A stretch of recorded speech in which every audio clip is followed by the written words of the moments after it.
So today I begin lecture 59 again on the genetic algorithm, specifically the binary genetic algorithm. And today we are going to discuss about mutation in GA. And again I am Dr. Ranjan Ganguly. Now we have seen that the process of creation of the mating pool, which is involved in selecting the parents and then crossing the genetic information between the parents, creates different points which may not be the fittest point. And there is a tendency here to create specimens who are somewhat similar in nature. And essentially this results in the GA becoming stuck or stagnant after some point of time. So this we see in nature also. And the solution which nature has for such stagnation is to create mutation, which is a random change in some genetic material, which is not necessarily brought about by reproduction, but by simple randomness.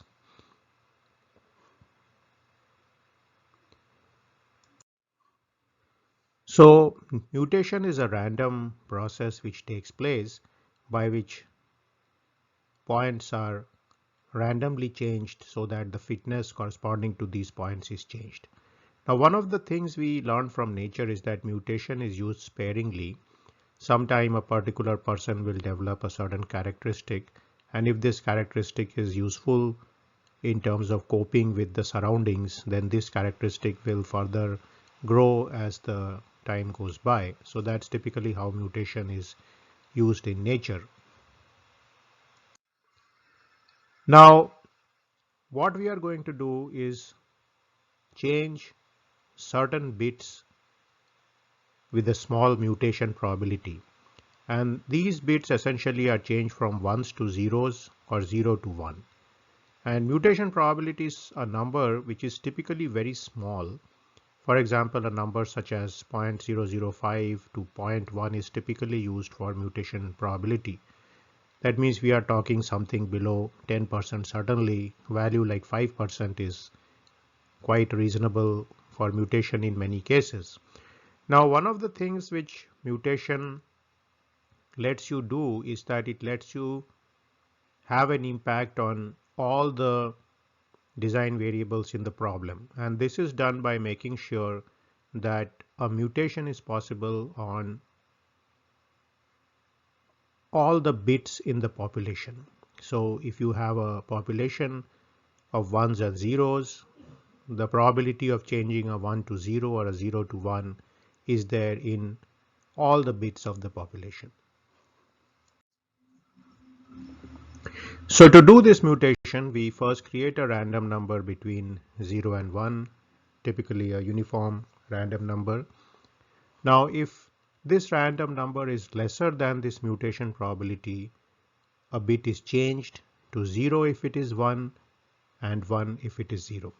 Now, this is one way you could do mutation, but in this case, you would need to create a set of random numbers which is equal to the population, and you could subject the entire population to this logic here.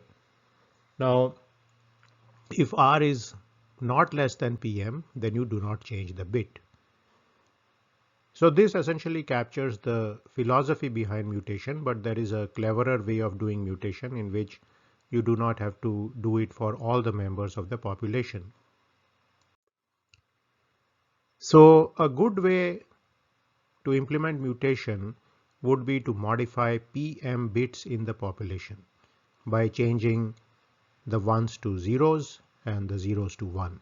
So essentially we look at all the bits in the population, and percentage corresponding to PM is actually modified. So I will now illustrate this using an example. So let us go back to our problem of two design variable with 4-bit strings and a population of 5. So this is the typical set of 5 strings here. Now, if we look at the bits in the population, the total number of bits, that is ones and zeros, are 4 into 2 into 5. So each of the design variables is 4. So you have 8 into 5, that is 40. 40 number of bits are present here. Now if we take the mutation probability to be 0.05, then essentially 40 into 0.05 is 2. So 5% of 40 is 2. So 2 bits in this population need to be changed. Now I have earmarked here this bit here and this bit here for changing, and I will show you how you can use random numbers to come to these particular situations.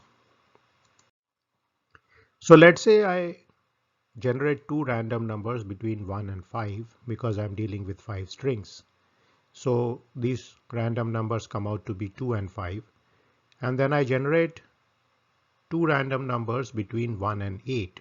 So this corresponds to the 8 bits which are present here. And I get numbers, let us say 3 and 7. So using this two set of random numbers, I can select string 2, bit 3, string 5, bit 7 to complement the current population to get the mutated population.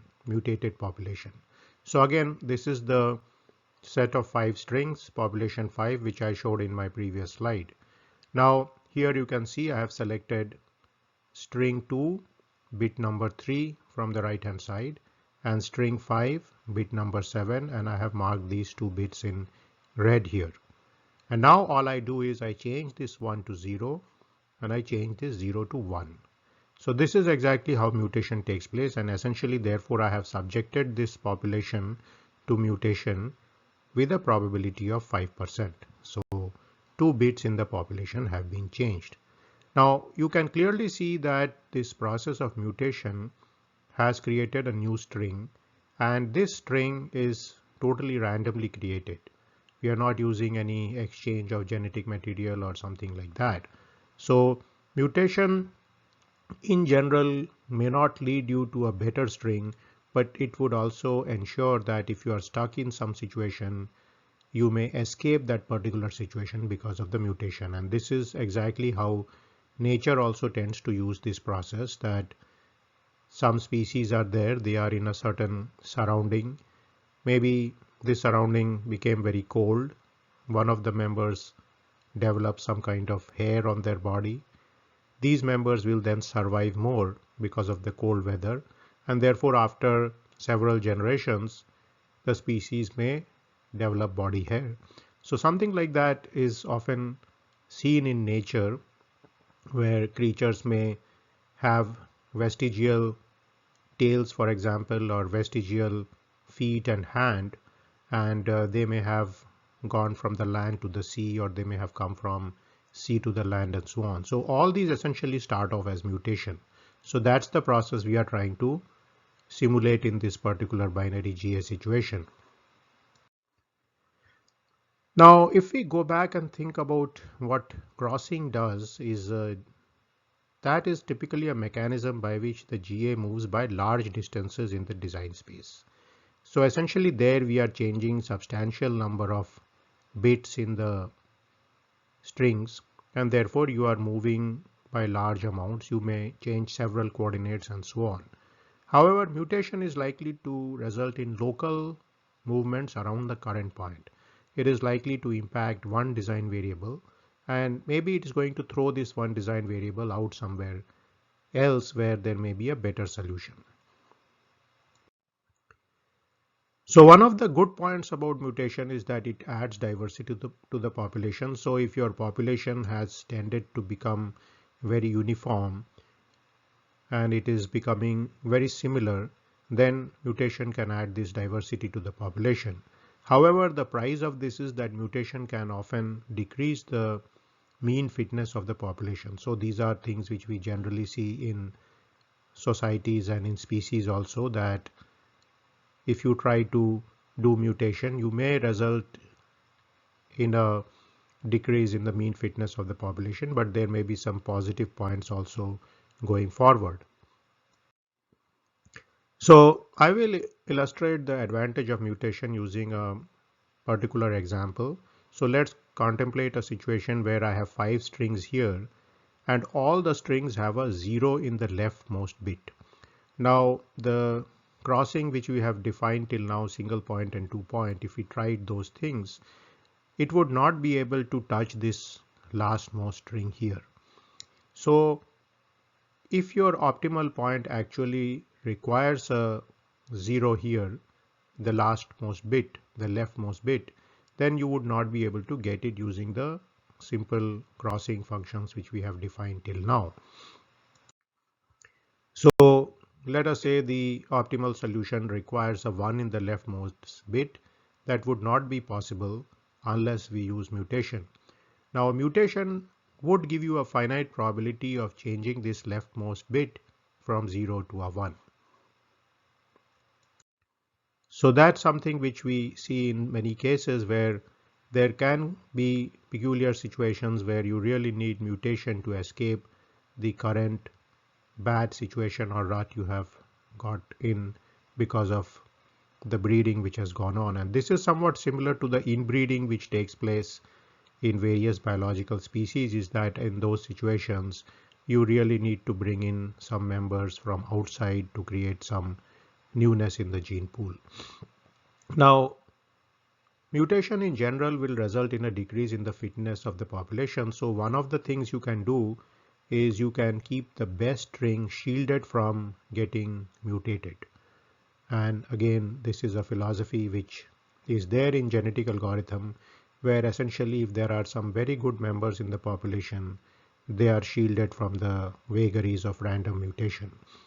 And this may result in your good members of the population being kept safe. So this is often practiced in many societies where typically there is a certain class of the population which remains safe or separate from the vagaries which have fallen onto the remaining members of the population. So that's something you can think about. So that culminates lecture 59 on mutation. And then finally in my next lecture, I'm going to look at how we put all these things together and get to the next generation of the GA. So essentially you now understand that the mating pool selection and then subjecting this mating pool to this crossing and then mutation result in the creation of these new points.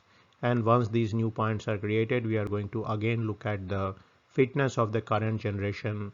We're going to find the best possible point in the current generation, and then we are going to decide whether to continue forward or not. So I will see you in my next lecture.